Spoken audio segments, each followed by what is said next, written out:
नमस्कार। आज हम शिरडी के साईं बाबा से जुड़ी एक बहुत ही खास और सच में दिल छू लेने वाली कहानी पर बात करने वाले हैं। हमारे पास एक छोटा सा वृत्तांत है जिसका शीर्षक है साईं बाबा, भूखी बच्ची और स्वर्ण थाली। जी हाँ, बहुत ही प्यारी कहानी है ये। तो आइए इस कहानी को थोड़ा खोलते हैं, देखते हैं इसमें क्या खास है। और इसमें एक बड़ा दिलचस्प मोड़ भी आता है जब एक सोने की थाली पीतल में बदल जाती है। हाँ, वो हिस्सा तो वाकई सोचने पर मजबूर करता है। तो कहानी शिरडी की है। एक परिवार था वहां, ब्राह्मण परिवार, बहुत गरीब। उनके माता पिता मतलब बच्ची के काफी बीमार थे और एक बेटी थी उनकी करीब 7 साल की, अनु नाम था शायद। हाँ, अनु। और घर में खाने पीने की बहुत तंगी थी, मतलब गुजारा मुश्किल था।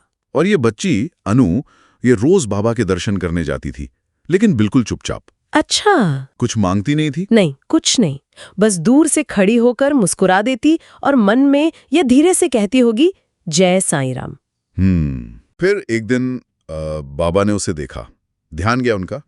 उन्होंने उसे पास बुलाया और बड़े प्यार से पूछा कि भाई तुम कुछ खाती क्यों नहीं हो, यहाँ आती हो रोज। और इसका जवाब? हाँ वही तो। अन्नू का जवाब ऐसा था कि उसने कहा कि मेरे माँ बाप कहते हैं बाबा को देख लेने भर से ही पेट भर जाता है। अरे वाह, कितनी मासूमियत। बिल्कुल। ये सुनकर तो बाबा जाहिर है बहुत भावुक हो गए होंगे। हाँ, लगता तो यही है। और फिर उन्होंने जो किया वो और भी खास है। क्या किया उन्होंने? उन्होंने फैसला किया कि वो उस बच्ची के लिए खुद खाना बनाएंगे, अपने हाथों से। बाबा खुद? हाँ, ये तो बड़ी बात है। बहुत बड़ी बात। स्रोत बताते हैं कि बाबा ने अपने हाथों से पूरी खीर, सब्जी, ये सब तैयार किया। और सिर्फ यही नहीं, उन्होंने वो खाना अन्नू को परोसा, एक असली सोने की थाली में। क्या? सोने की थाली, सच में। जी हाँ, बिल्कुल सोने की थाली। जरा सोचिए, एक गरीब बच्ची और उसे सोने की थाली में खाना परोसा जा रहा है। ये तो कमाल है।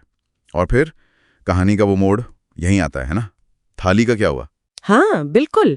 जैसे ही अन्नू ने खाना खत्म किया, वो जो चमचमाती सोने की थाली थी ना, हाँ, वो सबके देखते देखते एक साधारण सी पीतल की थाली बन गई। पीतल की?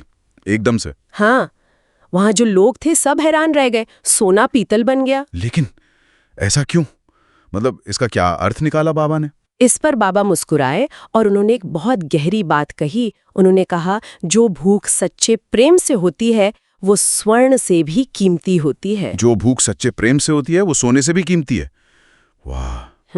तो इसका मतलब ये हुआ कि बाबा के लिए उस बच्ची की जरूरत उसकी भूख से ज्यादा उसकी भावना, उसका वो निश्चल प्रेम मायने रखता था। एकदम सही पकड़ा आपने।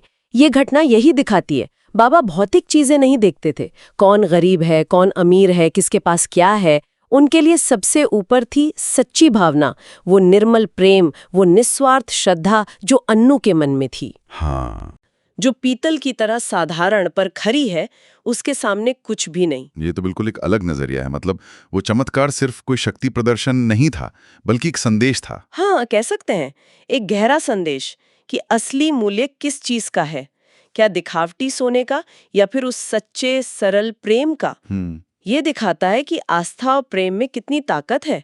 वो भौतिक चीजों के नियमों को भी या कम से कम हमारे मूल्यों को तो जरूर बदल सकते हैं। सही बात है। आंतरिक पवित्रता, जो अंदर की सच्चाई है, वो बाहरी संपत्ति से कहीं ज्यादा मूल्यवान है। तो इस पूरी कहानी से जो मुख्य बात निकल कर आती है वो यही है कि सच्ची श्रद्धा और करुणा में अपार शक्ति होती है। जैसे साईं बाबा ने सोने जैसी कीमती चीज से भी ऊपर माना है, वो बाहरी दिखावे या चीजों से कहीं ज्यादा अहमियत रखती हैं। और शायद ये कहानी हमें ये सोचने पर भी मजबूर करती है कि हम अपने जीवन में कितनी बार उस भूख को पहचानते हैं। कौन सी भूख? वो भूख जो सिर्फ पेट की नहीं होती, जो दिल की होती है, आत्मा की होती है, भावनात्मक या आध्यात्मिक कह लीजिए। और जब हम उसे पहचानते हैं तो क्या हम उस पर वैसे ही प्रतिक्रिया देते हैं जैसे बाबा ने दी? क्या हम उस सच्ची भावना को महत्व देते हैं? ये एक सवाल है सोचने के लिए। बहुत गहरा सवाल है। चलिए इसी विचार के साथ आज की चर्चा समाप्त करते हैं। धन्यवाद। धन्यवाद। अगर आप भी साईं बाबा पर विश्वास रखते हैं और रोजाना उनकी ऐसी चमत्कारी कहानियां सुनना चाहते हैं तो अभी हमारे चैनल को सब्सक्राइब करें और बेल आइकन दबाएं। आपका एक क्लिक साईं बाबा का नाम दुनिया तक पहुंचाने में मदद करेगा। ओम साईं राम लिखकर कमेंट करें अगर आप सच्चे भक्त हैं।